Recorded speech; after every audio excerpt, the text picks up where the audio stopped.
It seems that to me that most ancient sites are actually energy-generating devices, and we need to remind ourselves that they're made of stones, and especially the stone circles are made of stones that ring like bells.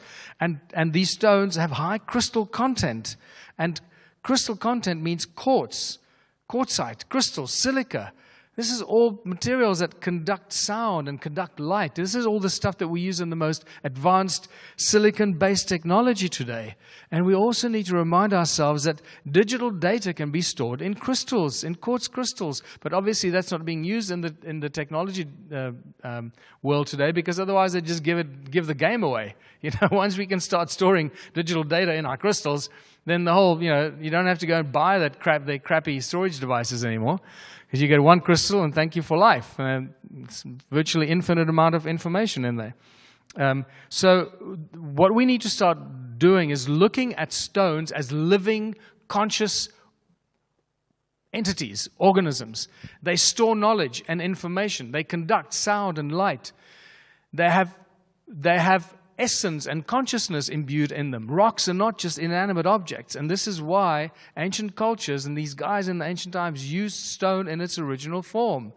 They didn't have to extract the active ingredient to put it into a crappy little flashy box to sell it to somebody, because they didn't have money. They didn't do this as commercial entity or commercial enterprise. They were doing this to help themselves on a planet they were trying to make habitable for themselves. So they used rock in its original shape and for everything they needed to use it for. So all these ancient structures built from rock are just giant machines, and using the quartz and the crystal and the silica inside the way that it should be used, as resonators, energy-generating devices, using light and sound to activate it. And this is why most of these seem to be aligned to the solstices, equinoxes, movement of the sun, and often movement of the stars. So when the sun comes up over there, and the rays of this rising sun comes down a passage and hits a standing stone down a passage, the light and the sound of the frequency of that light hits the standing stone. It's like hitting enter on a computer.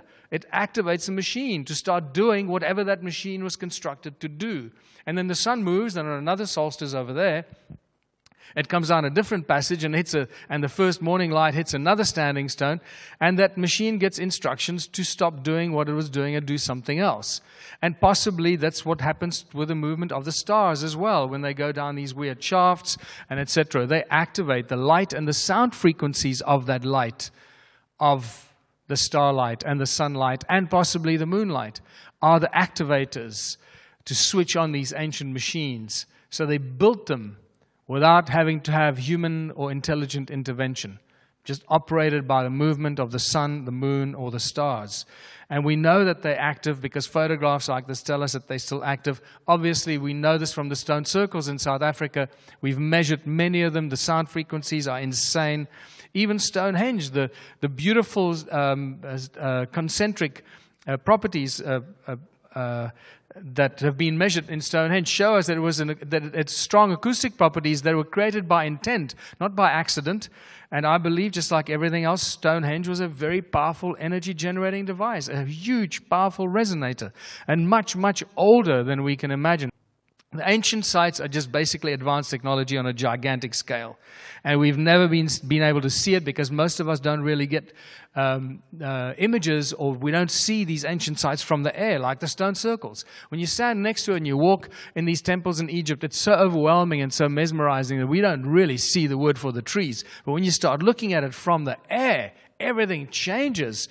And when I was there again in 2012, I realized that these obelisks are just like antennae. They ring like bells, like the stones in my museum I've been collecting. They're beautiful. They ring so perfectly.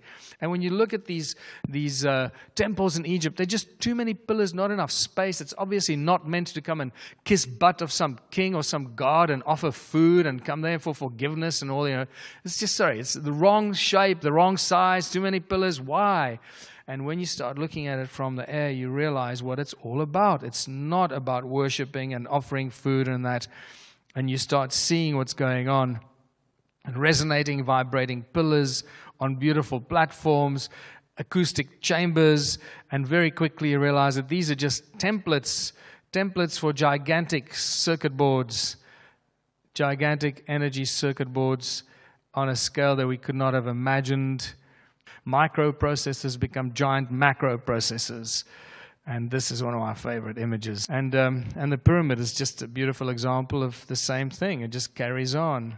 And Angkor Wat, I mean, there you got the combination of quartz and water, the two most abundant elements on Earth, that both contain memory, conduct light and sound.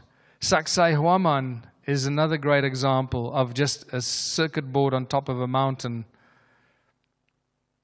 This is not a mountaintop fortress, clearly built for other reasons, that was possibly inhabited in more recent times and used by more recent civilizations, just like the stone circles. That some of the most recent civilizations used it. They created doors and entrances so they could use it for themselves and for their cows or whatever, but not the original architects. That's not what it was built for. Borobudur, Indonesia, I mean, these giant bells with these antennae going up into the sky. And it seems that it was human sound that actually held up this weird energy grid that was used to activate these circuit boards. Human sound, because you see these perfectly acoustic amphitheaters that are always connected to many of these circuit boards. The Parthenon in Egypt is also an old circuit board. Here's another example. There's your circuit board connected with a beautiful row of ringing pillars connected to the circuit board here, the amphitheater there. This is a very badly destroyed circuit board, as you can see.